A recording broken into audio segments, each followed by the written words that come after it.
Sebagaimana yang sama kita maklum bahwa manusia hidup memerlukan idola, memerlukan figur-figur yang akan dijadikan contoh di dalam kehidupannya.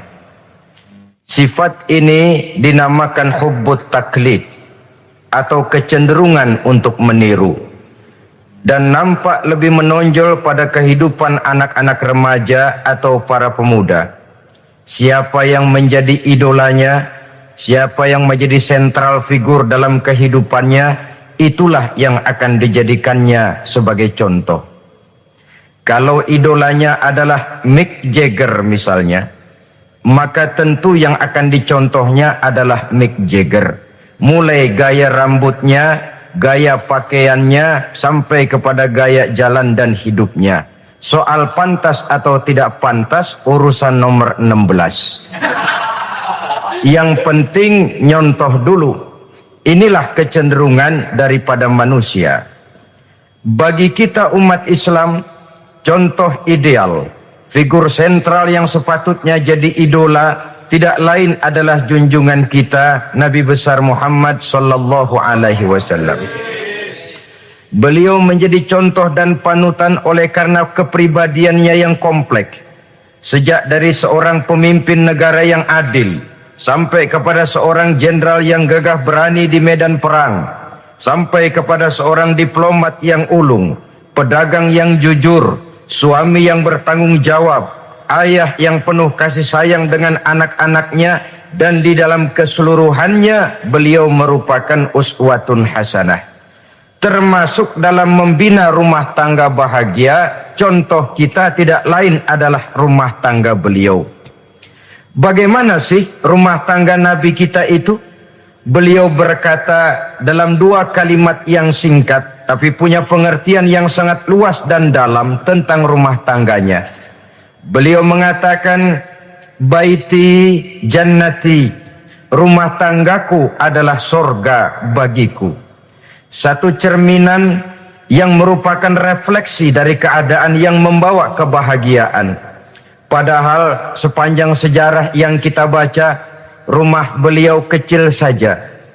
Sarapan pagi pun cuma seteguk air zam-zam, sepotong roti, kadang-kadang sebutir kurma. Tidurnya di atas kain kasar yang separuh jadi selimut, separuh jadi alas tidur.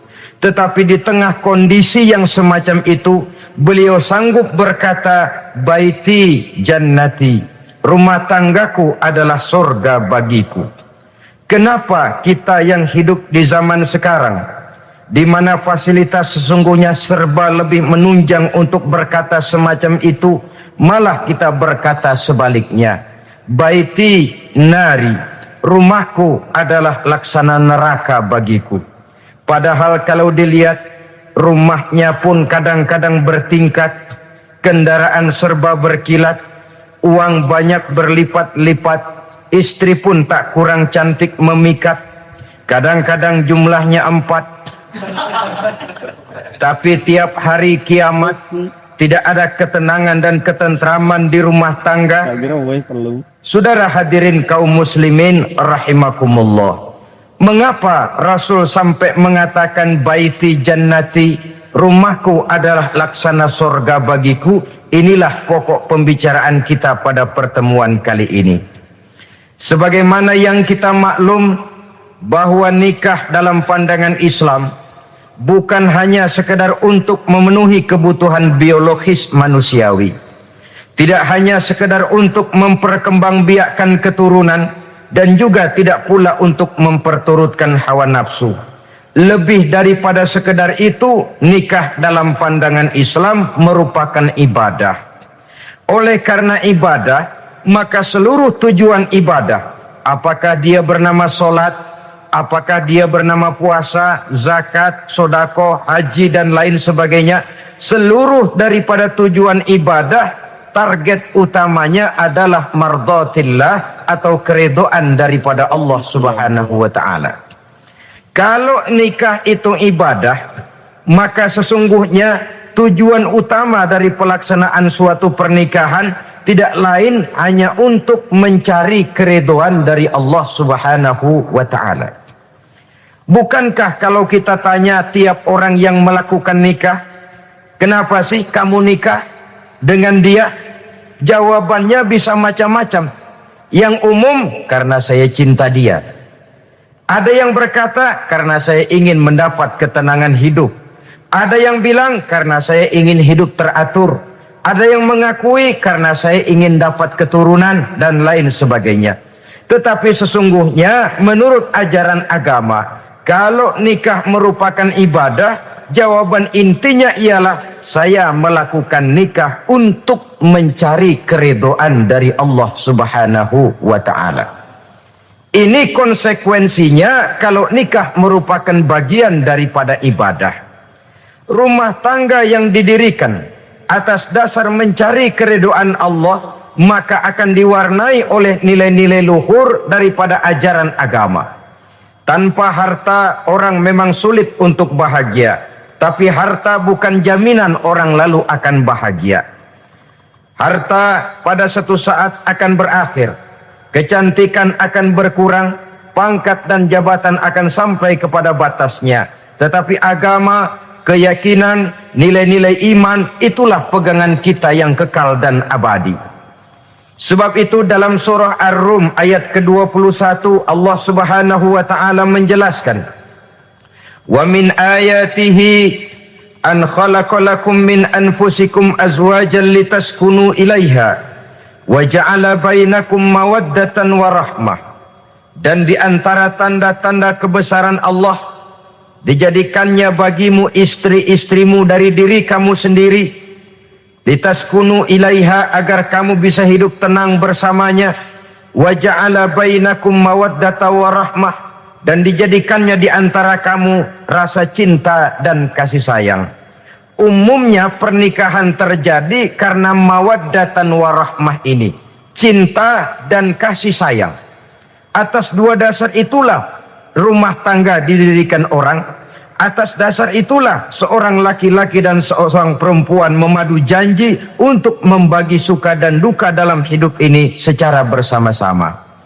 Namun kalau kita renungi ayat ini, Allah tidak hanya menjadikan cinta, tapi Allah juga menjadikan kasih sayang. Apa bedanya cinta dan kasih sayang? Apa bedanya mawaddatan warahmah ini? Saudara, mawaddah yang artinya cinta, itu sasarannya biasanya adalah jasmani, kecenderungan biologis. Itu akan berakhir. Orang yang mendirikan rumah tangga cuma karena kecenderungan biologis, cuma karena rasa cinta semata-mata, cinta biasanya terkait kepada keindahan. Betul apa benar?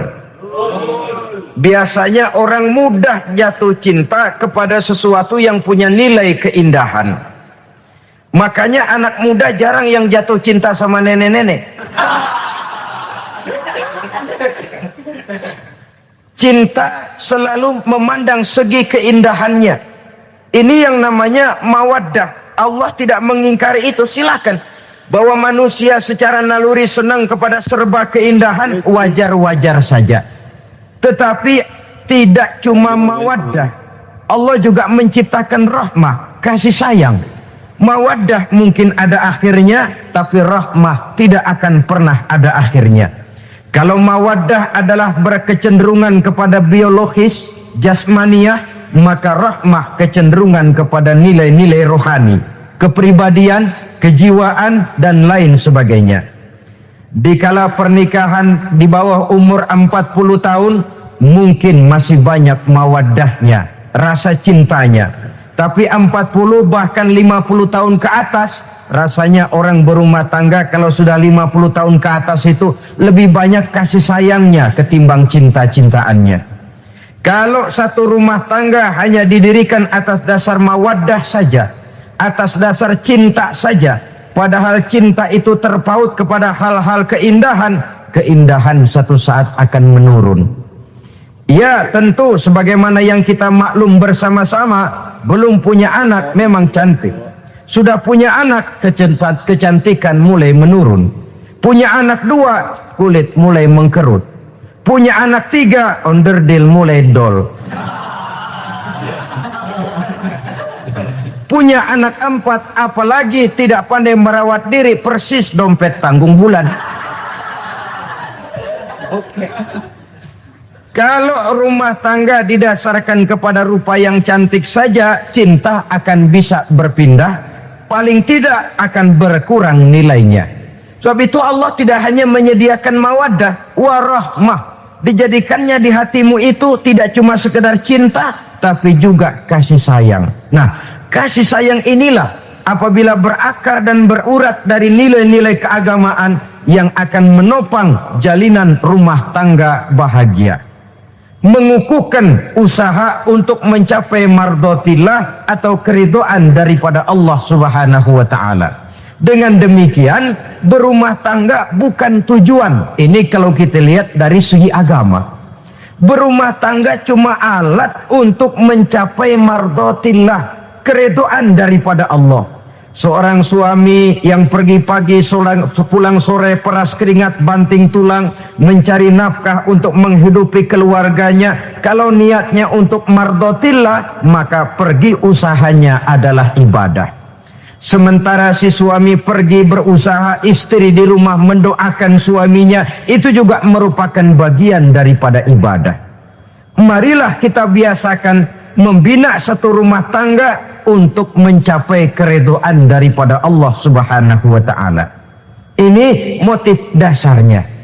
Karena itu Rasul Anas bin Malik pernah bercerita, bertahun-tahun saya membantu di rumah tangga Rasul. Selama tahun-tahun yang panjang saya membantu di rumah tangga beliau itu, kata Anas bin Malik, belum pernah kok saya mendengar kata-kata kasar, keras, membentak-bentak. Belum pernah saya melihat ada piring terbang, sandal melayang, ada penggorengan nitir di atas. Belum pernah, padahal tahun-tahun yang panjang sudah saya lalui. Itu rumah tangga Rasul.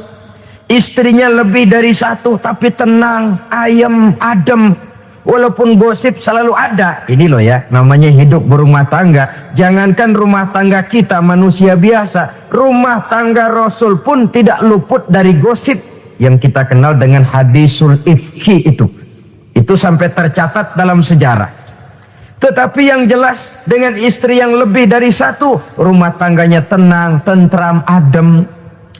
Kita di rumah tangga istri 1, seminggu 7 hari, berantemnya 6 hari. Cuma 1 hari gencatan senjata. Saudara hadirin yang saya muliakan,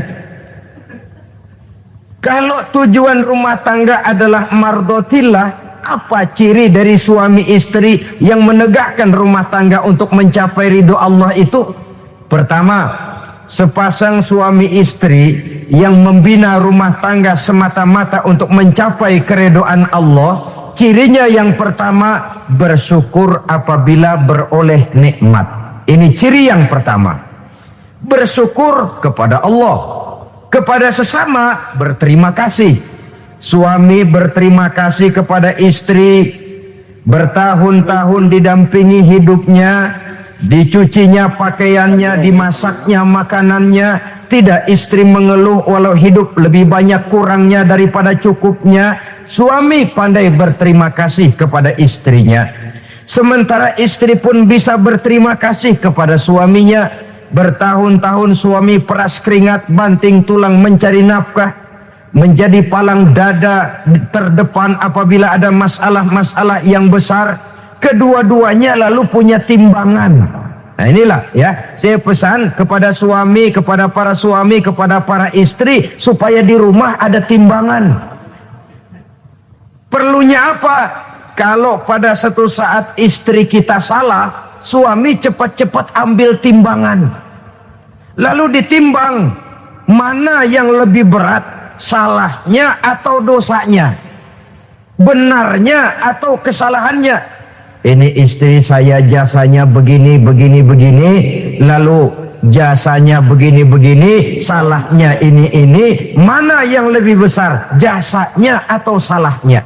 Dengan adanya timbangan, maka keputusan akan objektif. Tapi kalau timbangannya emosi, salah sedikit saja sudah main bentak, main usir, akhirnya keputusan akan mendatangkan kerugian.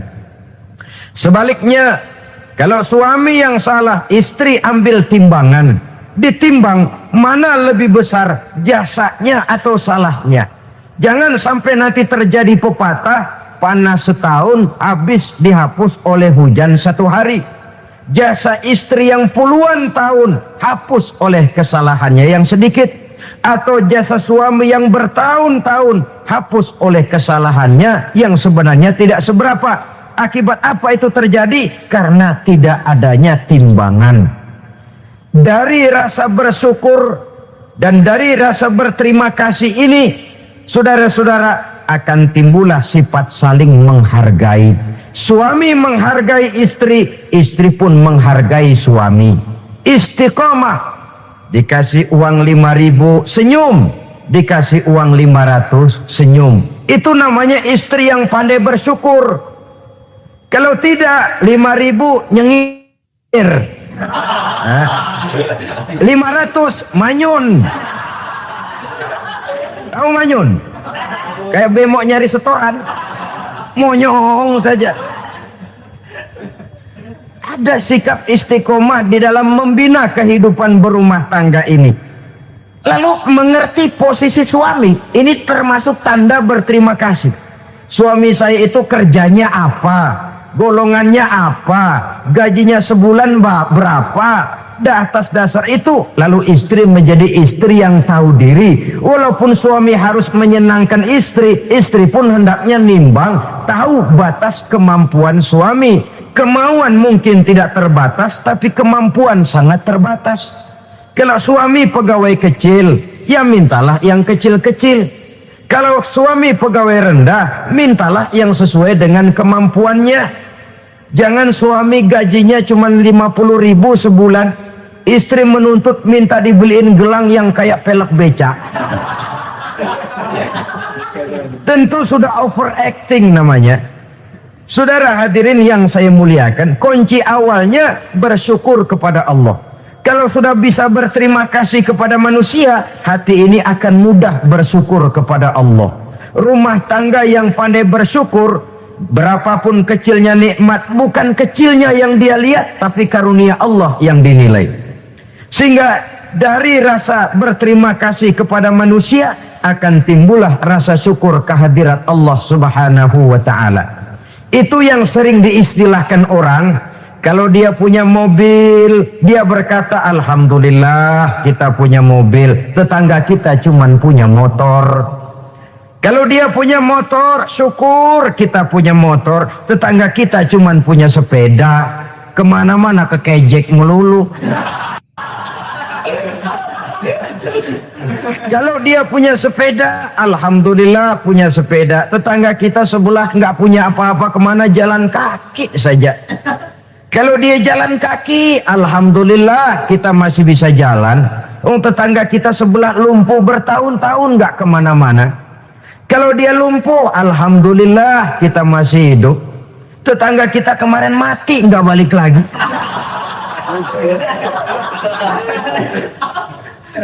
Lalu akan timbul rasa syukur. Tapi kalau sudah lumpuh ngelihat yang bisa jalan ngelihat yang naik sepeda, yang nak punya sepeda lihat yang punya motor lihat yang punya mobil lihat yang punya pesawat. Kapanlah kita ini pandai bersyukur?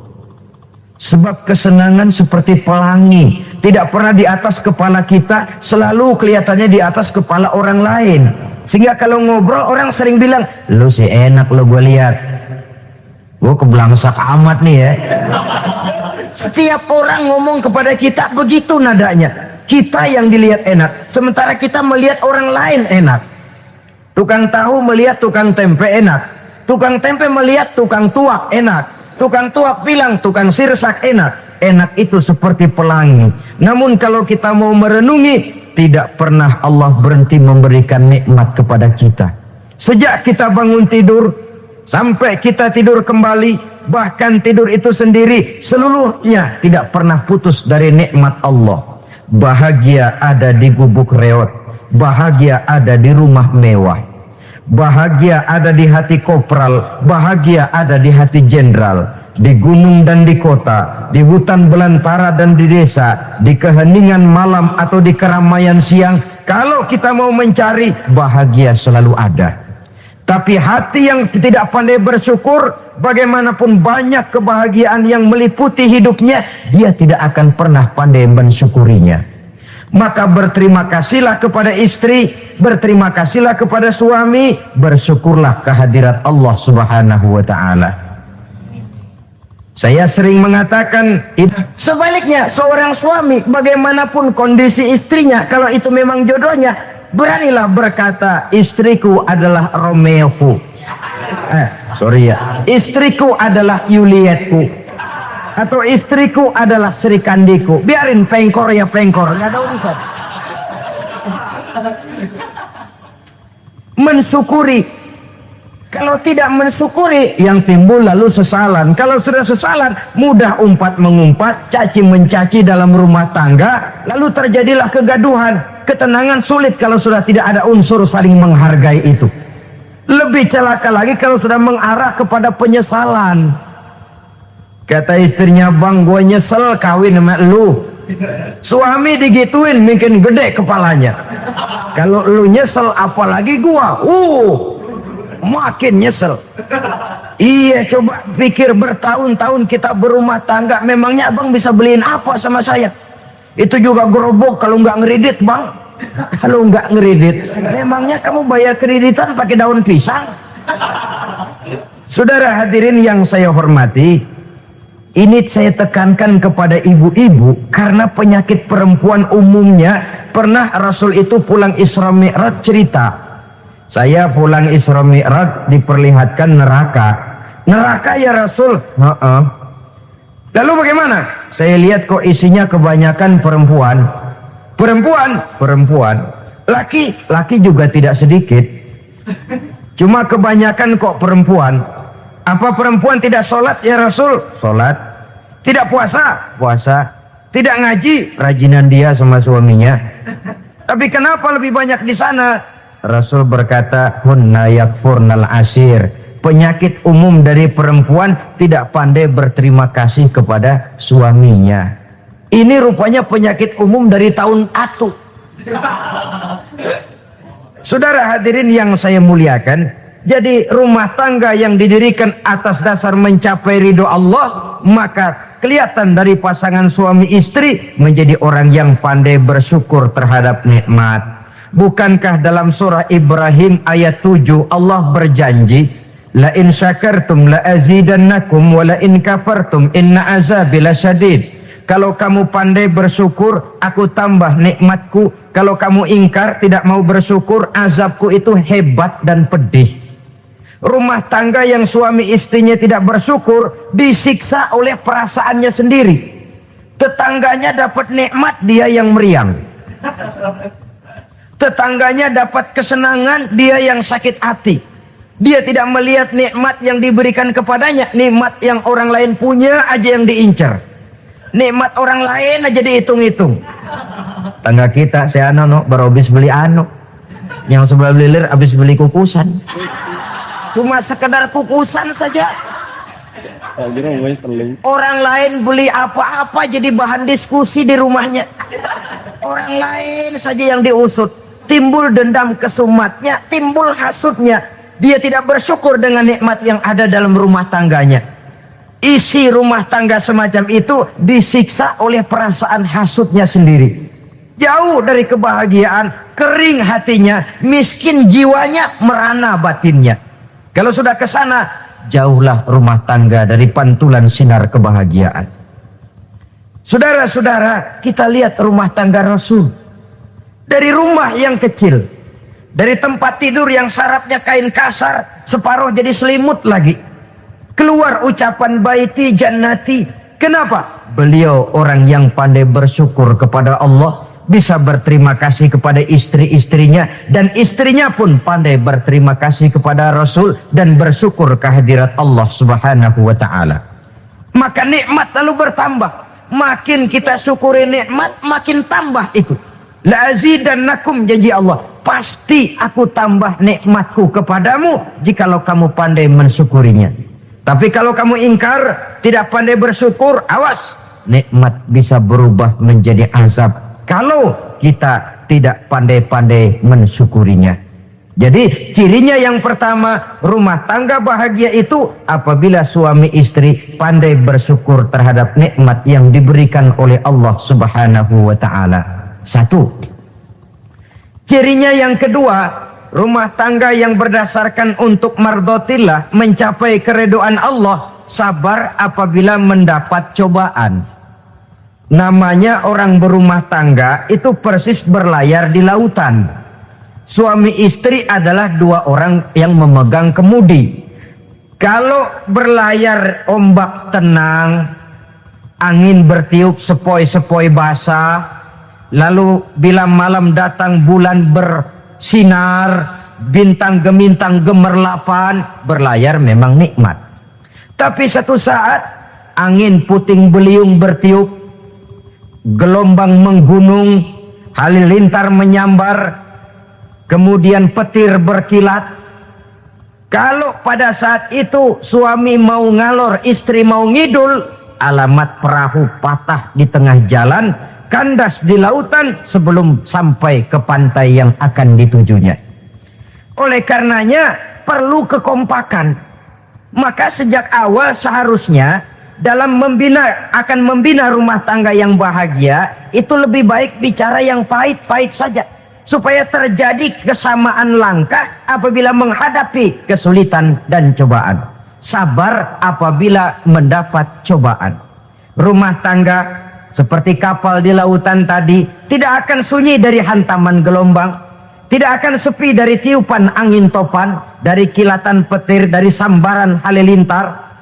Baik suami, baik istri harus sabar menghadapi kesulitan.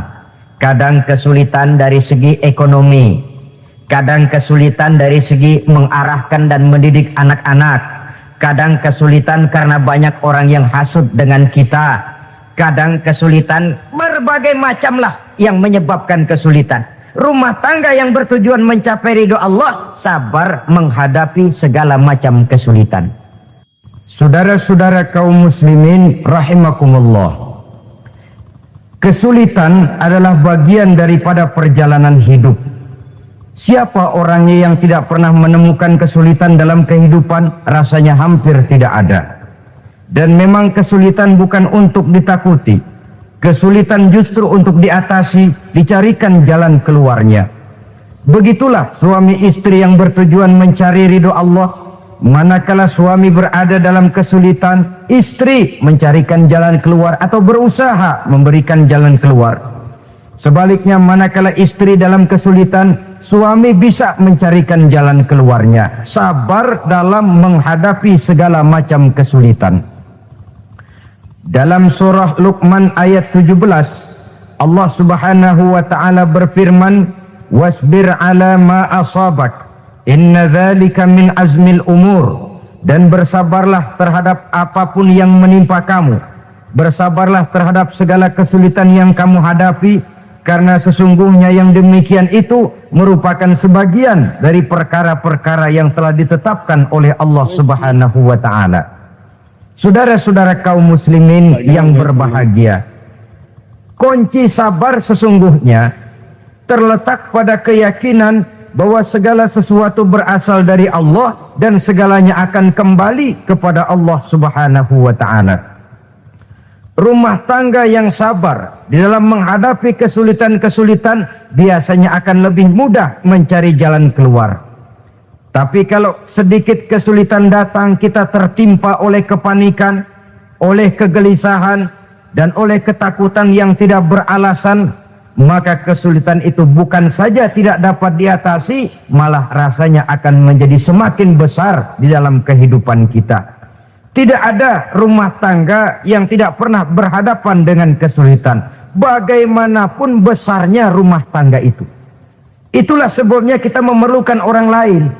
Hidup berumah tangga itu seperti orang punya mata.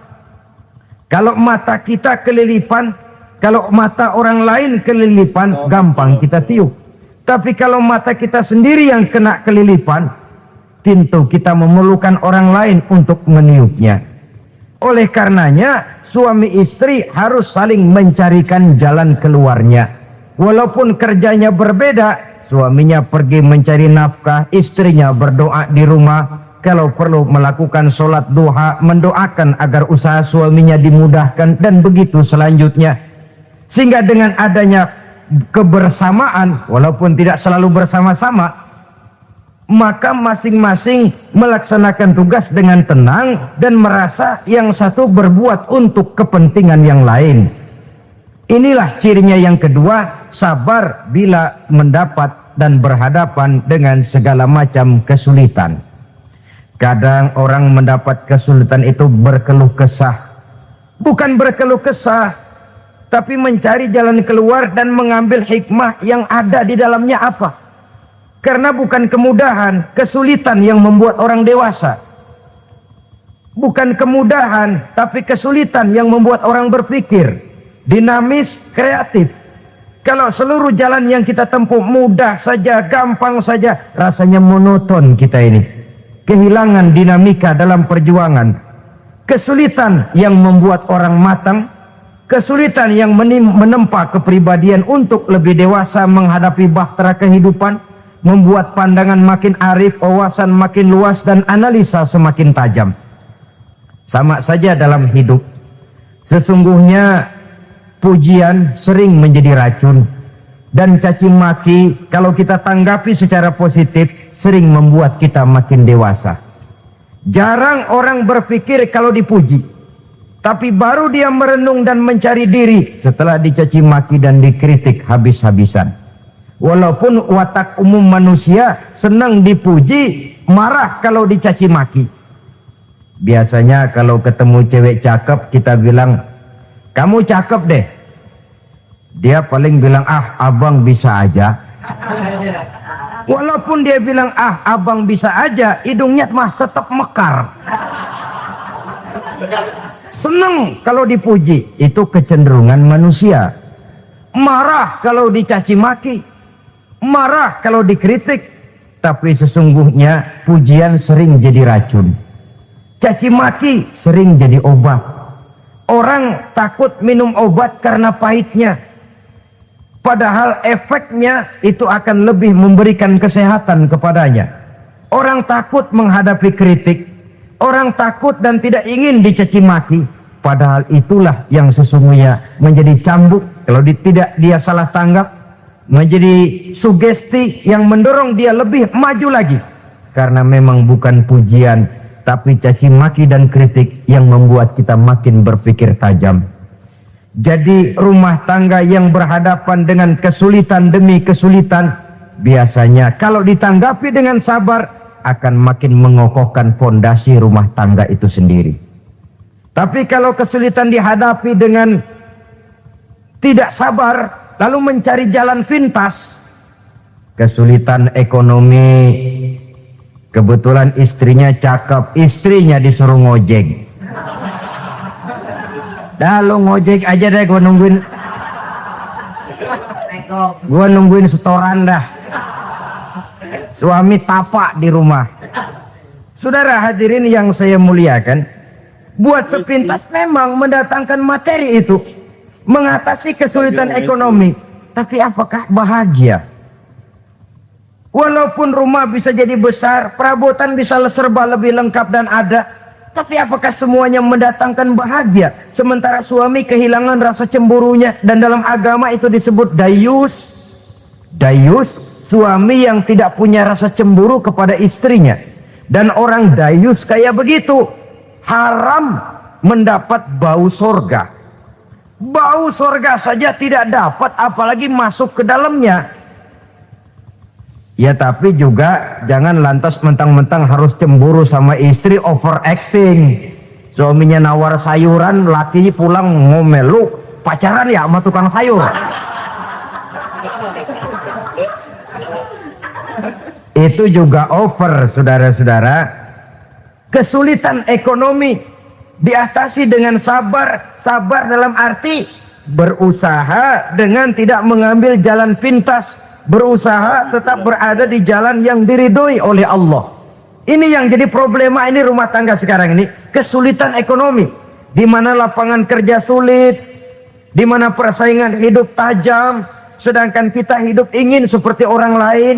Kita mudah gelap mata, mudah picik pandangan, mudah sulit pertimbangan, lalu mengambil jalan pintas.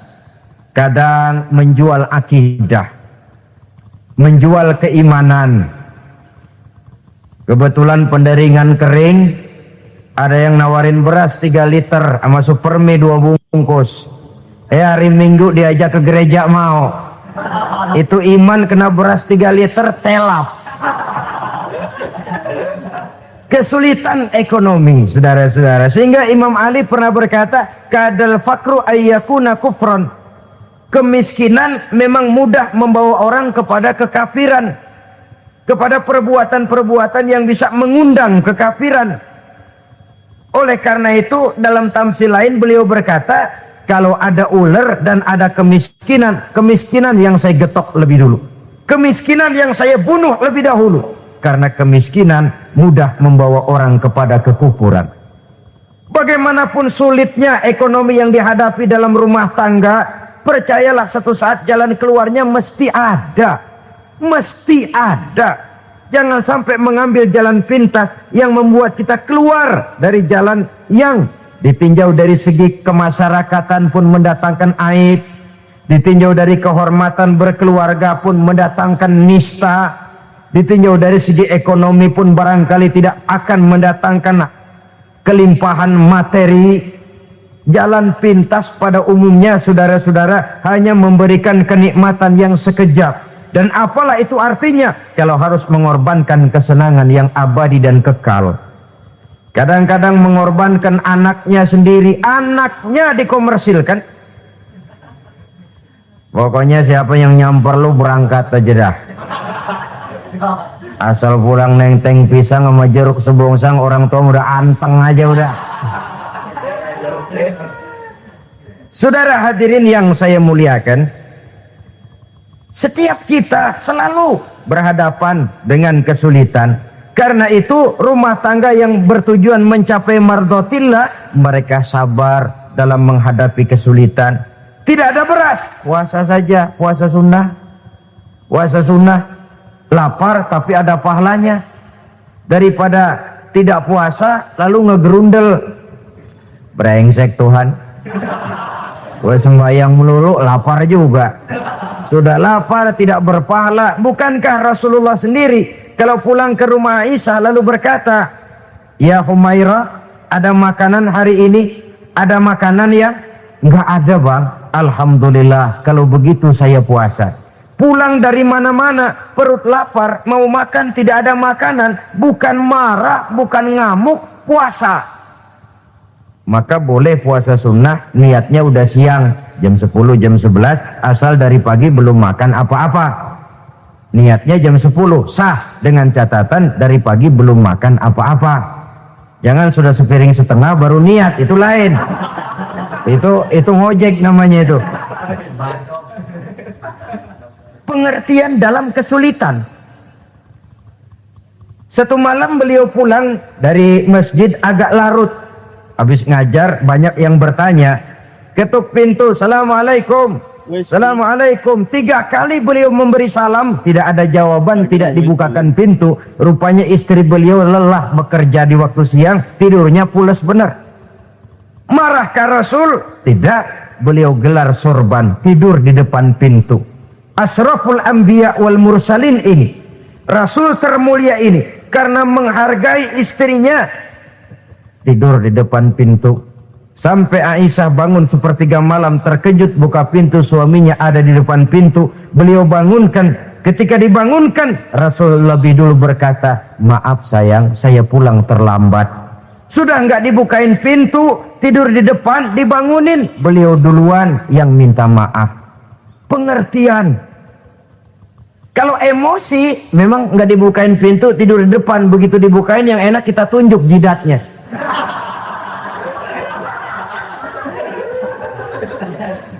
Saudara hadirin yang saya muliakan, kesulitan di dalam kehidupan merupakan bagian daripada kehidupan. Bukan untuk ditakuti, tapi untuk diatasi.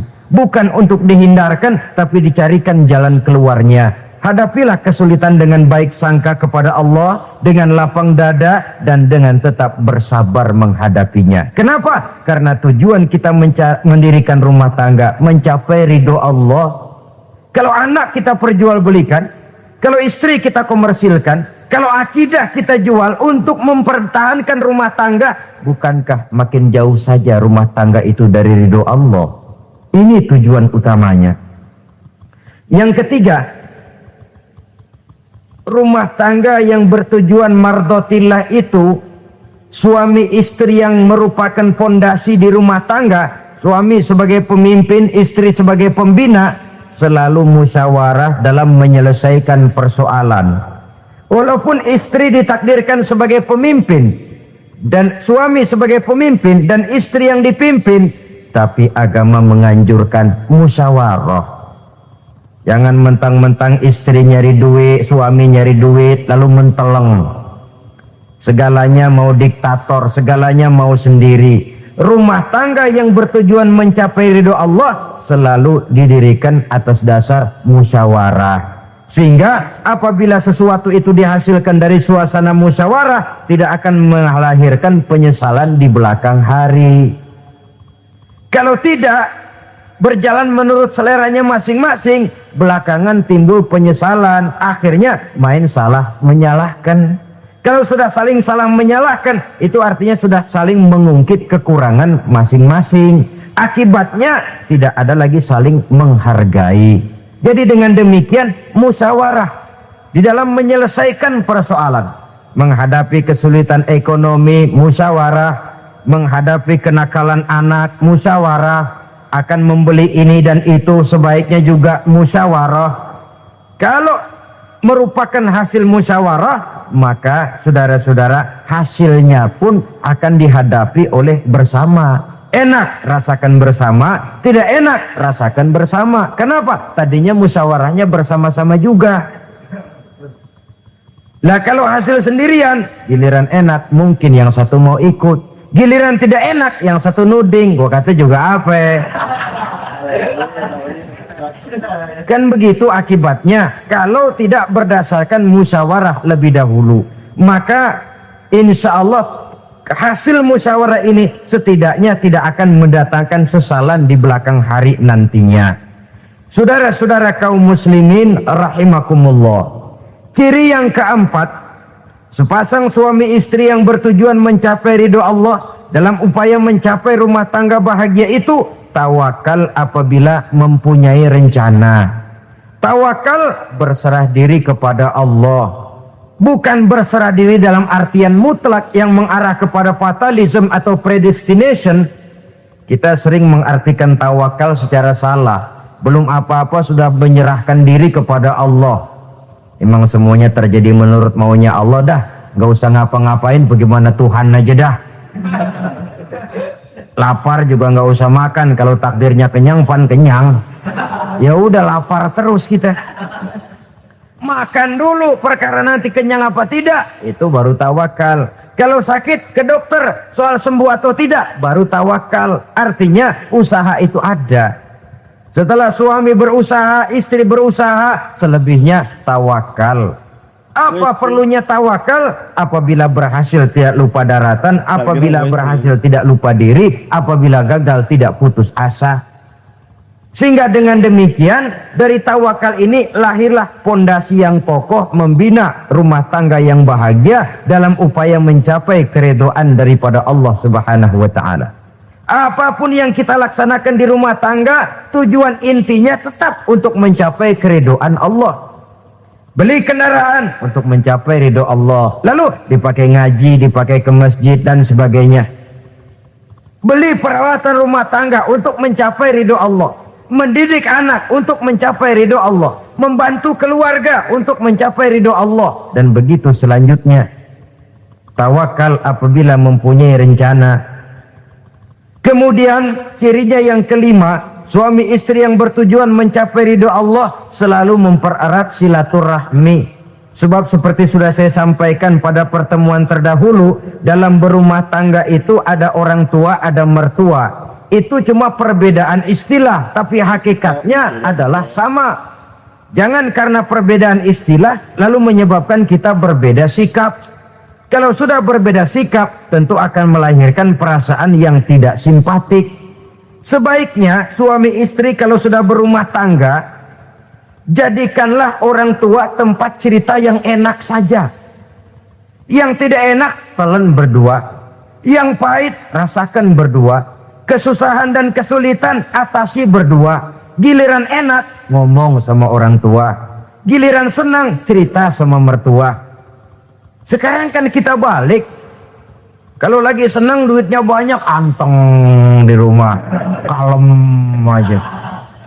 Tapi lalu waktu susah, Pak, waktu susah, Ma, cerita kepada orang tuanya, cerita kepada mertuanya. Lalu kapan kita mau menyenangkan orang tua?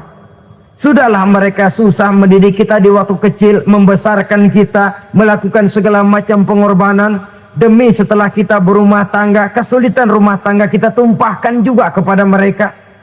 Pererat silaturahmi dan usahakan agar seluruh keluarga hanya menjadi tempat kita cerita yang enak-enak saja. Istilah sehari-harinya, kalau di rumah kita makan sama sayur bayam, keluar rumah diem, malah seluitan. Tetangga tanya, lu makan kayaknya enak banget apa sih? Daging ayam.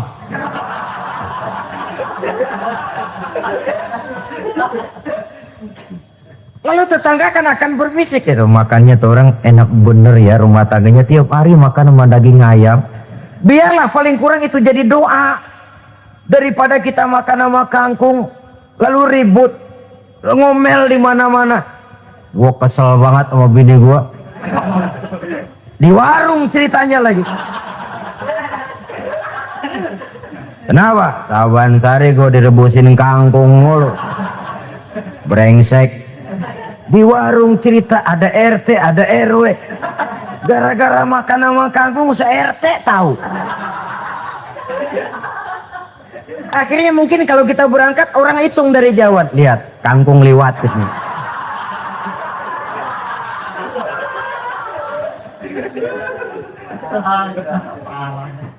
Bisa menjaga yang disebut security informasi, rahasia rumah tangga. Bahkan pernah saya berikan contoh karena ingin menghargai. Suami beliin kain batik buat istrinya. Istri tahu begitu sepintas, nih kain jelek nih. Tapi karena mau menyenangkan suaminya, dia bohong. Bagaimana Bu, kain yang Bapak beliin? Aduh, bagus bener Pak. Bagus sekali itu kain. Warnanya Pak emang yang model begitu tuh. Tetangga kita mana ada yang pakai kain begitu Pak? Ya emang nggak ada, jelek. Menghargai. Sebab kalau waktu itu si istri jujur, yang timbul sakit hati suami. Bagaimana Bu kain yang saya beliin? Goblok lo. Kain begitu dibeliin. Di pasar juga banyak 1.400. Campur odol lagi.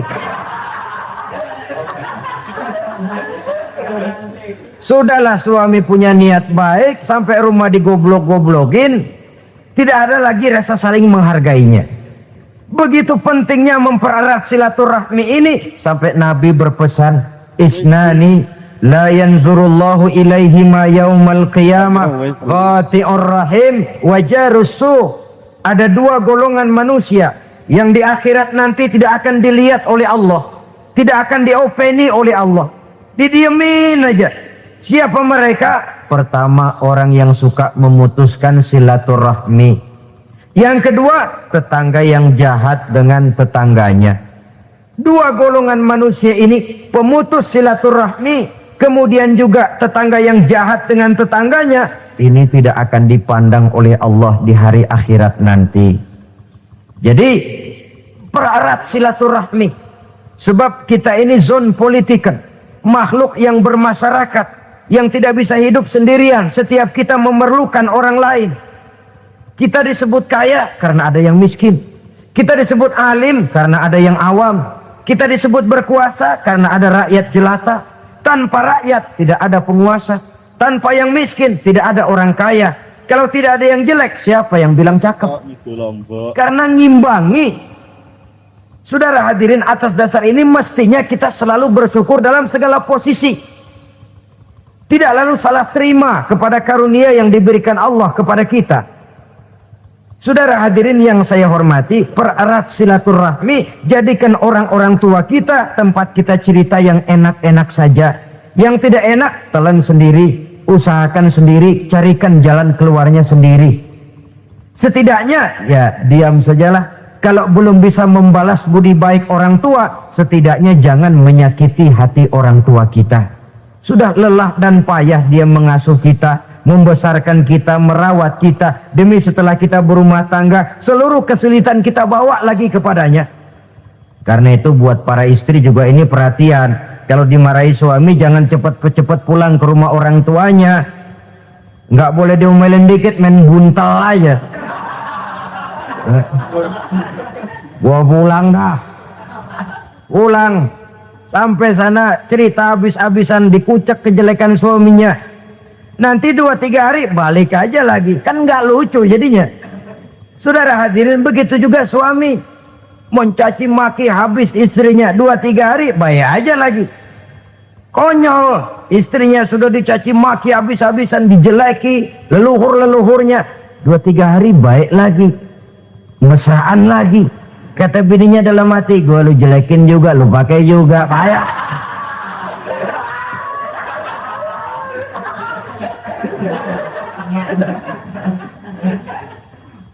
Saudara hadirin yang saya muliakan, itulah sebabnya pada awal tadi saya katakan perlunya kita mempunyai timbangan baik sebagai suami maupun sebagai istri. Nah, dari mempererat silaturahmi ini akan terjalin rasa kekeluargaan.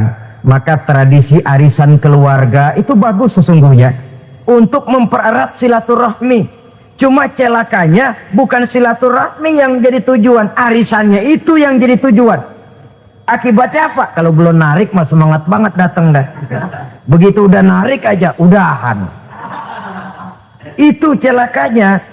Akhirnya silaturahminya jadi nomor 2, arisan semata-mata yang menjadi tujuan. Sesungguhnya itu bagus untuk mempererat silaturahmi. Karena kalau kita dengan kita sesama saudara sudah tidak saling mau mengenal, bagaimana dengan anak-anak kita?